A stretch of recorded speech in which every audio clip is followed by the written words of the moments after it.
ایک انگریز جو ہے قرآن کا مطالعہ کر رہا تھا تو موسیٰ علیہ الصلوۃ والسلام نے بڑا خوبصورت تعارف کرایا. قال فمن ربكما یا موسیٰ ان فی خلق السماوات والارض واختلاف اللیل والنہار لآیات لأولی الالباب الذین یذکرون اللہ قیاما وقعودا وعلی جنوبہم ویتفکرون فی خلق السماوات والارض ربنا ما خلقت هذا باطلا سبحانک فقنا عذاب النار. صدق اللہ العظیم. بھائی دوستو بزرگو، اللہ رب العزت نے ان آیتوں کے اندر یہ بات ذکر کی ہے کہ زمین و آسمان کے پیدا کرنے میں اور دن و رات کے آنے جانے میں عقل مندوں کے لیے بڑی نشانیاں ہیں. ایک نشانی نہیں بلکہ بہت نشانیاں ہیں. ایک انگریز جو ہے قرآن کا مطالعہ کر رہا تھا اور اس کے ذہن میں ایک بات بہت کھٹکتی تھی کہ اللہ رب العزت کو کیسے پہچانا جائے، اس کے وجود کو کیسے پہچانا جائے کہ اللہ ہے. قرآن کا مطالعہ کرتے کرتے جب وہ اس آیت پر پہنچا، یعنی گویا کہ وہ اس بات کا منتظر تھا کہ ہمارے کمرے کا لنٹر پھٹے، جبرائیل آئیں اور مجھے آ کر کے بتائیں. وہ اس بات کا گویا منتظر تھا اللہ کے وجود کو سمجھنے کے لیے. لیکن جب قرآن کی اس آیت پر پہنچا، وہ اس کو پڑھنے کے بعد بار بار پڑھتا چلا گیا کہ اللہ رب العزت کہہ رہا ہے کہ تمہیں نشانیاں چاہیے ہمارے وجود کی. ایک نشانی کہ تم مطالبہ کر رہے ہو، ہماری مخلوق کے اندر ہمارے وجود کی نشانیاں ہیں. ایک نہیں، نشانیاں. لآیات لأولی الالباب. لیکن اتنی بات ضرور ہے کہ یہ نشانیاں عقل مندوں کے لیے ہے. بے وقوفوں کو یہ نشانیاں سمجھ میں نہیں آئیں گی. بے وقوفی کا مطلب کیا ہے کہ جو اپنی عقل کا استعمال نہ کریں، ہٹ دھرمی پر آ جائیں، ضدی بن جائیں، منکر ہو جائیں کہ ہمیں کوئی بات سمجھنی ہی نہیں ہے. ان کے لیے یہ بات نہیں ہے، ان کے سمجھ میں نہیں آئیں گی نشانیاں. کتنی عجیب بات ہے کہ ہزاروں سال، لاکھوں سال، کوئی تعداد ہی نہیں، پتہ ہی نہیں کہ کب سے دنیا قائم ہے. لاکھوں ہزاروں سال گزر گئے، ایک رفتار اللہ رب العزت نے طے کر دی کہ دن آئے گا، اس کے بعد رات آئے گی. اور دنوں کے اعتبار سے بھی طے کر دیا کہ کب دن چھپے گا، کون سی تاریخ کو کب دن چھپے گا اور رات کس وقت آئے گی. اس کے نظام میں تھوڑی سی دیر کے لیے بھی آگے پیچھے نہیں ہے کہ کبھی یہ سنا گیا ہو کہ اس سال اللہ رب العزت نے نظام بدل دیا. اب جو ہے 20 دسمبر کو جتنا بڑا دن ہوتا تھا، اب اس سے تھوڑا سا اور زیادہ بڑا ہوگا، کیونکہ تھوڑا سا نظام میں جو ہے اللہ رب العزت کی سیٹنگ میں کچھ گڑبڑ ہو گئی. جیسا ہمارے تمہارے نظام میں ہوتی ہے نا کہ مشین میں کچھ خرابی ہو گئی، ایسا ہزاروں سال گزر گئے. اللہ تعالیٰ اسی کو کہتا ہے لآیات لأولی الالباب. اور پھر اللہ کہتا ہے الذین یذکرون اللہ قیاما. ان عقل مندوں کی نشانی یہ ہے کہ یہ ہر وقت اللہ کو یاد رکھتے ہیں. کھڑے بھی اللہ کو یاد رکھتے ہیں، بیٹھے بھی اللہ کو یاد رکھتے ہیں، لیٹے ہوئے بھی اللہ کو یاد رکھتے ہیں. کیوں؟ کیونکہ انہیں اللہ کا وجود سمجھ میں آ گیا. اللہ رب العزت کی کائنات کے نظام کو دیکھیں کہ اللہ نے کیسی کائنات بنائی ہے. فرعون کے سامنے جب موسیٰ علیہ الصلوۃ والسلام پہنچے تو فرعون نے یہ کہا کہ موسیٰ، جس رب کی بات تم کرتے ہو تمہارا رب ہے کون؟ قال فمن ربکما یا موسیٰ. کیونکہ اس کا دعویٰ یہ تھا کہ رب تو میں ہوں، انا ربکم الاعلی. فرعون کہتا تھا کہ میں ہوں رب، لیکن جس رب کی تم بات کرتے ہو اس رب کا تعارف کراؤ. تو موسیٰ علیہ الصلوۃ والسلام نے بڑا خوبصورت تعارف کرایا. قال فمن ربکما یا موسیٰ قال ربنا الذی اعطى كل شیء خلقه ثم هدى.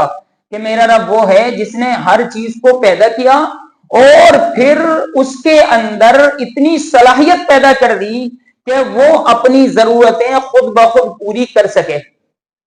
عجیب اللہ رب العزت کا نظام ہے. انسان جب دنیا کے اندر آتا ہے تو اسے کس نے یہ بات بتا دی کہ تمہاری جو خوراک ہے تمہاری ماں کی چھاتیوں میں ہے. یہ کس نے بات بتا دی؟ ابھی اسے کچھ بھی نہیں پتا، اسے اچھے برے کا کچھ معلوم نہیں، اسے یہ امتیاز نہیں کہ میرا باپ کون ہے، میری ماں کون ہے، میرا بھائی کون ہے، میری بہن کون ہے. لیکن اس چھوٹے بچے کو یہ بات پتا ہے، اپنے نفع نقصان کی بھی کبھی پتا نہیں ہے، لیکن اس چھوٹے بچے کو یہ بات پتا ہے کہ میری جو خوراک اللہ رب العزت نے رکھی ہے وہ میری ماں کی چھاتیوں میں رکھی ہے. اور عجیب بات یہ ہے کہ سائنٹسٹ یہ کہتے ہیں کہ جب ماں کے پیٹ میں بچہ ہوتا ہے تو وہ اپنے انگوٹھے کو سک کر رہا ہوتا ہے, چوس رہا ہوتا ہے. یعنی قدرت اللہ رب العزت کا نظام اسے پیٹ کے اندر سے پریکٹس کرا کر کے بھیج رہا ہے کہ وہاں چونکہ ماں کی چھاتیوں کو چوسنا ہے اور اپنی خوراک ان سے لینی ہے, اللہ رب العزت پریکٹس کرا کر کے بھیج رہا ہے. اور عجیب بات, اللہ رب العزت کے وجود میں آدمی ذرا سا بھی غور کرے گا اس کائنات میں, فوراً اس کے یہ بات سمجھ میں آ جائے گی کہ اس کائنات کو کوئی پیدا کرنے والا ہے. عجیب بات یہ ہے کہ جتنا اس زمانے میں اللہ کے وجود کو لوگوں کو سمجھنا چاہیے تھا, عجیب بات یہ ہے کہ اس زمانے میں سب سے زیادہ باولے لوگ زیادہ پائے جاتے ہیں کہ سب سے زیادہ اللہ کے وجود کے منکر اسی زمانے میں زیادہ ہیں. کیوں؟ کائنات کو جتنا اس زمانے کے لوگ سمجھے ہیں سائنس کے ذریعے سے, اتنا شاید کوئی یقینی بات تو نہیں کہی جا سکتی, شاید اس سے پہلے نہ سمجھے ہوں, شاید اتنا کائنات کے بارے میں نہ جانتے ہوں, کائنات کی باریکیاں, کائنات کا نظام کیسا بیلنس کا نظام ہے. لیکن عجیب بات یہ ہے کہ وہ جو اللہ رب العزت نے فرمایا نا, میں نے جو آیت پڑھی لِأُولِي الْأَلْبَابِ, کہ ہدایت اور اس سے روشنی, اس سے اللہ کے وجود کی دلیل انہی کو حاصل ہو سکتی ہے جو عقل مند ہیں. بے عقلوں کو دلیل حاصل نہیں ہو سکتی, چاہے ان کے سامنے کتنی بھی دلائل لا کر کے پیش کر دو, ان کے سمجھ میں نہیں آئے گی بات. تو عجیب اللہ کی شان ہے کہ وہ چھوٹا سا بچہ کوئی بات نہیں جانتا, لیکن اسے یہ پتا ہے کہ میری ماں کی چھاتی میں میرے لیے خوراک ہے. اور پھر عجیب بات یہ ہے, بچوں کی ایک عادت یہ ہوتی ہے کہ ماں کی چھاتی سے اگر بائی چانس دودھ نہ نکلے تو وہ زور سے منہ مارتا ہے اپنی ماں کی چھاتیوں میں, جس کے ذریعے سے دودھ نکل آتا ہے. چلو انسان کے بچے کے بارے میں یہ کہا جا سکتا ہے کہ یہ انسان کا بچہ ہے, اسے اس کا یہ کام کرنا کوئی اچنبے کی بات نہیں. عجیب بات یہ ہے کہ جب جانوروں کے بچے پیدا ہوتے ہیں گاؤں دیہات میں جا کر کے ہم دیکھیں, جیسے ہی بچہ باہر آئے گا اپنی ماں کے پیٹ سے, وہ سب سے پہلے جو ہے جیسی زمین پہ گرے گا تھوڑی بہت دیر کے بعد فوراً لڑکھڑانے کی کوشش کرے گا, اٹھے گا تھوڑا سا, پھر گر جائے گا, پھر تھوڑا سا اٹھے گا, پھر گر جائے گا, اور پھر جیسے اپنے پیروں پر کھڑا ہوتا ہے تو سب سے پہلا کام وہ یہ کرتا ہے کہ اپنی ماں جو ہے اس کے تھنوں پر پہنچتا ہے اور اسے چوسنا شروع کر دیتا ہے. اس بے عقل جانور کو یہ بات کس نے بتا دی؟ سائنٹسٹ کہہ رہے ہیں کہ صاحب یہ خود بخود ہو رہا ہے. کیسے اچنبے کی بات ہے کہ یہ جانور کچھ نہیں جانتا, یہ کس نے بتا دیا کہ تیری خوراک وہاں پر ہے اور وہاں جاتا ہے. بھینس اگر اس کے لیے دودھ نہیں اتارتی کسی وجہ سے تو یہ بھی یہی کام کرتا ہے کہ بہت زور سے اپنا منہ مارے گا اس کے عین کے اندر, جس سے بھینس دودھ اتار لیتی ہے اس کے لیے. اور اللہ رب العزت کہتا ہے کہ یہ دودھ آ کہاں سے رہا ہے کہ بھینس کا عین کاٹ کر کے دیکھو تو یہاں پر کچھ بھی نہیں نکلے گا سوائے خون کے, اور گوشت نظر آئے گا وہاں پر, اور اندر سے کاٹو تو گوبر نظر آئے گا, اور اندر کاٹو تو پیشاب نکلے گا. کہ یہ دودھ سفید اور ایسا سائغ للشاربین کہ گلے میں پھنستا نہیں ہے. پیور دودھ اگر آدمی پیے تو اس کو پھندا نہیں لگتا. اللہ کہتا ہے بڑے آرام سے نیچے اتر جانے والا. کہاں سے آ رہا ہے یہ؟ وَإِنَّ لَكُمْ فِي الْأَنْعَامِ لَعِبْرَةً, اللہ کہتا ہے جانوروں کے اندر ہم نے تمہارے لیے بڑی نشانیاں رکھی ہیں. نُسْقِيكُم مِّمَّا فِي بُطُونِهِ مِن بَيْنِ فَرْثٍ وَدَمٍ لَبَنًا خَالِصًا سَائِغًا لِّلشَّارِبِينَ, کہ ہم گوبر کے درمیان سے, خون کے درمیان سے تمہیں ایسا دودھ وہاں سے نکال کر کے دیتے ہیں جو گلے میں بڑا آسانی سے اتر جانے والا, سائغًا للشاربین. اور یہ بچہ جب سیراب ہو جاتا ہے تب اپنی ماں کے تھن چھوڑتا ہے. یہ عقل مندی کس نے سکھا دی اسے؟ حالانکہ وہ تو بے عقل جانور ہے. اسی کو موسیٰ علیہ الصلوۃ والسلام کہتے ہیں قال ربنا الذي اعطى كل شيء خلقه ثم هدى. اور ایک جگہ اور اس نے سوال کیا کہ آپ کا رب کون ہے؟ قال رب السماوات والارض وما بينهما, کہ میرا رب وہ ہے جس نے زمین و آسمان کے سارے نظام کو بنایا ہے. اتنا لمبا چوڑا نظام کہ آج کل سائنٹسٹ کو بڑا دعویٰ ہے کہ ہم نے کائنات پر بڑی ریسرچ کی ہے, بہت زیادہ ریسرچ کی ہے. اس سب کے باوجود وہی کہتے ہیں کہ ابھی کائنات کا 4% حصہ ہمارے سمجھ میں آیا ہے. اور یہ دعویٰ بھی کوئی قرآن و حدیث سے ثابت نہیں ہے ان کا, بلکہ ایک اندازہ ہے, ورنہ یہ بھی ممکن ہے کہ ابھی 1% بھی نہ سمجھے ہو. یہ ایک اندازہ ہے ان کا. حالانکہ وہ اتنی بڑی بڑی چیزوں کو سمجھ گئے کہ انہوں نے یہ دعویٰ کیا کہ یہ آسمان خلا کے اندر سیارے ہیں, چاند ہے, سورج ہے, ستارے ہیں, ان میں آپس میں اتنی دوریاں ہیں کہ اس دوری کو ہمارے جو ناپنے کے آلے ہیں اس سے ناپے نہیں جا سکتا. گنتیاں ختم ہو جائیں گی.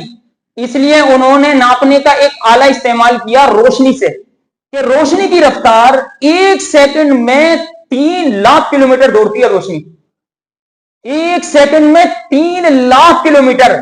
لیکن ایک سیارے کی دوری دوسرے سیارے سے اتنی ہے کہ اس لائٹ والی پیمائش سے بھی خربوں میں جا کر کے, خربوں کلومیٹر دوری آپس میں.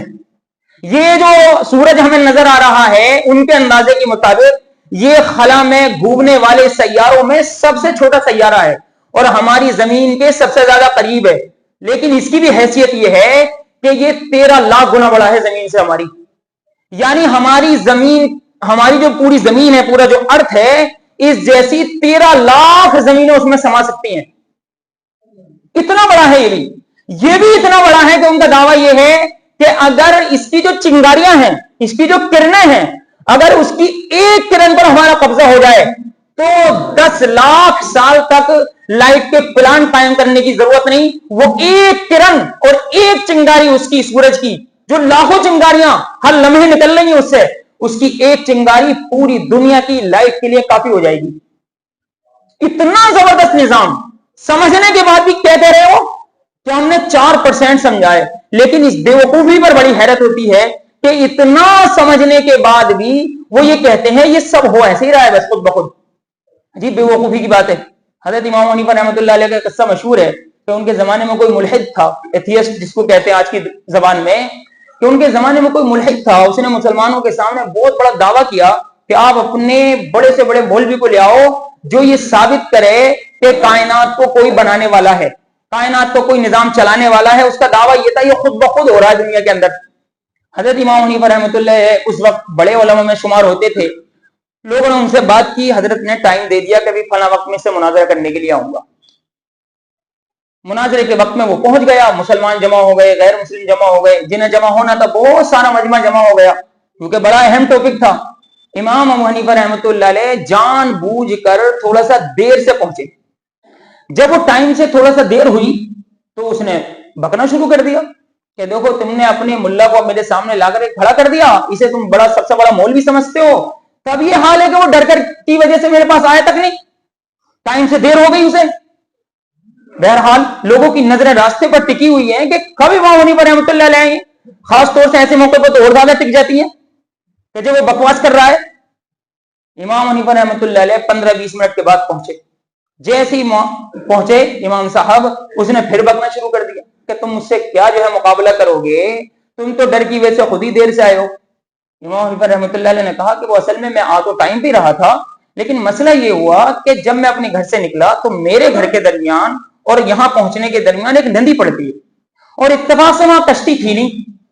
میں انتظار میں بیٹھ گیا کوئی کشتی آئے, لیکن بہت دیر تک کوئی کشتی نہیں آئی. میں انتظار کر ہی رہا تھا کہ اچانک میں نے یہ منظر دیکھا کہ جو برابر میں درخت کھڑا تھا وہ کٹا, اس کے تختے بنے اور وہ تختوں کی خود بخود کشتی بنی. کشتی خود بخود میرے پاس آ کر کے کھڑی ہو گئی. میں اس میں سوار ہوا, جیسے میں سوار ہوا وہ کشتی خود بخود چلنے لگی. اس نے مجھے کنارے پر چھوڑ دیا اور اب میں تمہارے سامنے حاضر ہوں. وہ ایتھیسٹ بولا لو یہ مولوی, یہ ملا, اس کے پاس تو عقل بھی نہیں ہے, علم تو اور دور کی بات ہے. یہ دیکھو کیسی بے وقوفی اور حماقت اور پاگل پنی کی باتیں کر رہا ہے. یہ دنیا کے اندر ایسا ہو سکتا ہے کہ خود بخود درخت کٹے, خود بخود اس کے تختے بنے, خود بخود وہ کشتی بن جائے, خود بخود یہ اس کے اندر بیٹھ جائیں, خود بخود چلنے لگے بغیر اللہ کے, اور یہ وہاں سے پار کر کے آ جائیں. امام حنیفہ رحمۃ اللہ علیہ نے کہا کہ جب اتنا چھوٹا سا نظام, اتنا چھوٹا سا نظام خود بخود نہیں ہو سکتا, تو اللہ کے بندے یہ بتا کہ اتنا بڑا کائنات کا نظام جسے اتنا لمبا چوڑا جو میں نے بتایا, اتنا لمبا چوڑا کائنات کا نظام سائنٹسٹ سمجھ گئے, اسے بھی وہ کہہ رہے ہیں اور کوئی ان کے پاس دلیل نہیں ہے, اسے بھی وہ کہہ رہے ہیں کہ 4% سمجھے ہم, بس ابھی 4% سمجھے ہیں. کائنات کا کتنا بڑا نظام ہے اسے خدا کے علاوہ کوئی نہیں جانتا. لیکن یہاں پر انسان آ کر کے بے وقوفی یہ کرتا ہے کہ جب کائنات جو کہ محدود ہے, اللہ کی بنائی ہوئی کائنات جو کہ محدود ہے, اسے ابھی ہم صحیح طرح سے نہیں سمجھ سکے, تو جو لامحدود ذات ہے, جو اسے بنانے والی ذات ہے, اسے سمجھنے کے چکر میں پہلے پڑا ہوا انسان. دنیا کے اندر اسٹیپ بائی اسٹیپ کام ہوتے نہیں ہوتے. پہلے کم از کم کائنات کو ہی سمجھ لو, اسی میں اپنی زندگی کھپا لو. اگر صحیح سے سمجھنے کی کوشش کرو گے تو خود بخود اللہ تک پہنچ جاؤ گے. خود بخود اللہ تک پہنچ جاؤ گے. اصلاح خطبات اس میں مفتی صاحب نے عجیب قصہ لکھا ہے کہ ایک دن میں نے ایک ڈاکٹر صاحب سے کہا کہ بھائی میڈیکل سائنس کو بڑا دعویٰ ہے کہ ہم نے بڑی ترقی کی ہے ادھر آ کر کے. یہ الگ بات ہے کہ ترقی کرنے کے بعد ہر مرض کا الگ ڈاکٹر اسپیشلسٹ، تب بھی مرض صحیح سے جانچ نہیں پاتے، وہ رپورٹوں کی ضرورت پڑتی ہے. اور جب ترقی نہیں تھی نا، جب ایک ہی حکیم سارے مرض بتا دیا کرتا تھا کہ تمہارے کان میں کیا مسئلہ ہے، تمہارے پیٹ میں کیا مسئلہ ہے، تمہارے گھٹنوں میں کیا مسئلہ ہے، سارے بتا دیا کرتا تھا. اور ہر چیز کا اسپیشلسٹ ہے، کان کا اسپیشلسٹ الگ ہے، آنکھ کا الگ ہے، دماغ کا الگ ہے، پیٹ کا الگ ہے، دانتوں کا الگ ہے، کانوں کا الگ ہے، ہر چیز کا الگ الگ. اور پھر مشینوں کا بھی سہارا لے رہے ہیں، پھر بھی مرض صحیح سے بتا دیں تو ان کا بہت بڑا احسان. پھر بھی یہ الگ بات ہے، بہرحال یہ ایک الگ ٹاپک ہے. تو مفتی صاحب نے ان سے یہ بات رکھی ہوئی، میڈیکل سائنس کا بڑا دعویٰ ہے کہ اس نے بہت ترقی کی ہے. جب تم نے اتنی ترقی کر لی تو یہ گردے خود بخود بنانا شروع کر دو، تاکہ یہ ڈاکٹر لوگ گردے بیچنا تو بند کریں. سب کے لوگوں کے گردے کاٹ کاٹ کے کھا گئے. کتنے ڈاکٹر ہمارے یہاں ہی ہندوستان میں پکڑے گئے ہیں، ہمارے مراد آباد میں پکڑے گئے ہیں. میں نام بھی بتا سکتا ہوں، نہیں بتا رہا میں جان بوجھ کر. وہ جیلیں کاٹ کے آئے ہیں گردے بیچنے کی وجہ سے. مفتی صاحب نے کہا کہ خود گردے بنانے شروع کر دو.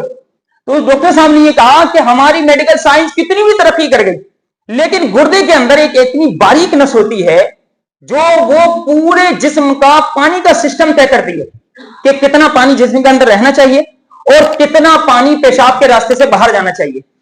وہ نس اتنی باریک ہوتی ہے کہ تمام تر ترقی کے باوجود ہم وہ نس نہیں بنا سکتے. اور اگر بائی چانس ہم بنا بھی لیں تو ایک نس بنانے پر کروڑوں روپے کا خرچہ آئے گا. وہ کس نے بنا دی؟ اللہ رب العزت نے بنا دی. یہ جو دماغ ہے، اس کی جو نسیں ہیں وہ اتنی لمبی ہیں کہ اگر ان کو کھینچا جائے تو یہی میڈیکل سائنس والے کہتے ہیں کہ ان کو کھینچا جائے لمبا تو انہیں کھینچتے کھینچتے چاند پر پہنچ جائے گا انسان، اور پھر واپس انہیں کھینچتے کھینچتے دنیا پر لے آئے گا. وہ نسیں پوری نہیں ہوں گی. اتنی باریک نسیں اللہ رب العزت نے دماغ میں بنائی ہے. کون چلا رہا ہے؟ خود بخود. کیسا عجیب فلسفہ ہے یہ جو لوگوں نے گھڑ لیا ہے. اسی لیے اللہ رب العزت کو تو پتا تھا نا کہ ایسے بھی بیوقوف دنیا میں پیدا ہوں گے. اللہ رب العزت نے پہلے ہی کہا لِأُولِي الْأَلْبَابِ کہ دیکھو اپنے کھوپڑے کا استعمال کرو گے تو یہ تمہیں نشانیاں سمجھ میں آئیں گی، اور اپنی عقل کا استعمال نہیں کرو گے اور اپنے آپ کو بلا وجہ ترم خاں سمجھ بیٹھو گے کہ ہم سائنٹسٹ ہیں، ہم بہت بڑے ہیں، ہم سب کچھ جانتے ہیں، ہمیں کسی کی کوئی ضرورت نہیں، یہ نظام خود بخود چل رہا ہے. اور اسی پر مصر رہو گے، ڈٹے رہو گے، کسی کی دلیل میں غور نہیں کرو گے، اور پھر مزید یہ کہ اپنے آپ کو انٹلیکچوئل سمجھو گے کہ ہم بہت بڑے ترم خاں ہیں، ہم بہت بڑے فلسفی ہیں اور ہم بہت بڑے عقل مند ہیں. یہ ساری دنیا بیوقوف ہے جو اللہ کے وجود کو مان رہی ہے. تو پھر تمہاری سمجھ میں یہ بات نہیں آئی. اس لیے میرے بھائیوں، ہم اس بات کو بہت توجہ سے، یہ کرنے کا کام ہے کہ باقاعدہ اللہ کی مخلوق میں ہم غور کریں تاکہ اس طرح کے بے وقوفوں کی باتوں سے ہم متاثر نہ ہوں. ہمارا ایک طبقہ ہے ایسا جو ان باتوں سے متاثر ہو رہا ہے. اس لیے میں نے یہ ٹاپک طے کیا کہ آج یہ ٹاپک بیان کیا جائے کہ اللہ کے وجود کو اگر کسی کو سمجھنا ہے تو اللہ نے اتنی نشانیاں دنیا کے اندر پھیلا دی ہیں، اور ایک نشانی کتنی واضح نشانی ہے اس کو تو اللہ نے بار بار ہائی لائٹ کیا قرآن کریم میں کہ بتاؤ یہ آسمان، اتنی بڑی چھت جس کی انتہا آج تک کسی کو پتہ ہی نہیں چلی بغیر ستونوں کے رکی. یہ دنیا کا کوئی مکان ہے جو بغیر ستون کے رک جائے؟ اور اللہ نے جسے ہر ایک دیکھ رہا ہے، پڑھا لکھا، ان پڑھ، دیہاتی، شہری، ہر ایک دیکھ رہا ہے کہ اتنا بڑا آسمان اللہ رب العزت نے بغیر ستون کے روک رکھا ہے. اور اربوں خربوں کتنے سال گزر گئے یہ بھی پتہ نہیں، آج تک کہیں دراڑ بھی نہیں پڑی. کتنی بڑی بڑی نشانیاں اللہ رب العزت نے یہاں دنیا کے اندر دکھا دی ہیں. اللہ کرے ہمارے سمجھ میں آ جائے. اللہ عمل کی توفیق عطا فرمائے.